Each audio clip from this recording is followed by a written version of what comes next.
Alors pour présenter ce cheval, c'est un modèle anatomique, donc pédagogique, qui est issu des établissements du docteur Ouzou, qui est daté et signé de 1851. Il est exceptionnel dans le sens où en France actuellement on connaît 5 modèles de cheval. Et celui-là est de surcroît dit complet, c'est-à-dire qu'il est à l'origine composé de 127 pièces démontables, donc c'est de l'anatomie classique.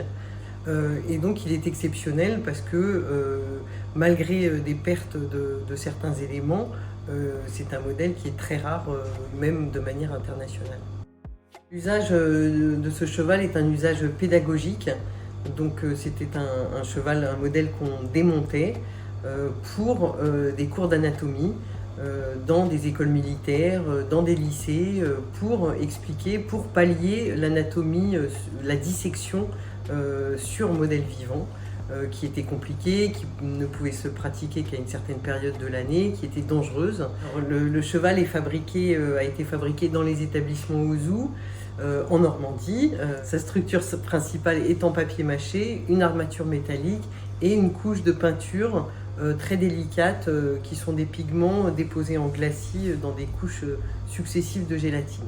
Alors ce type de modèle est réellement unique et très novateur, surtout à l'époque d'Ouzou. Et le grand intérêt justement, c'est qu'il est facilement démontable, qu'il est facilement transportable, qu'il s'altère très peu.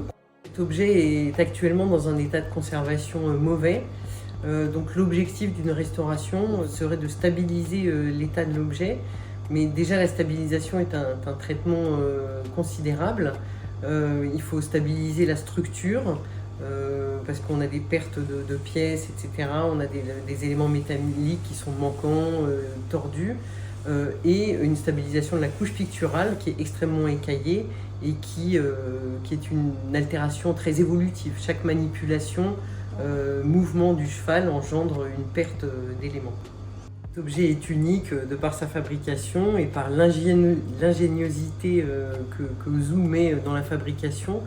Et c'est ce qui va faire son succès internationalement, et ça en fait vraiment des objets uniques dans l'histoire de l'anatomie.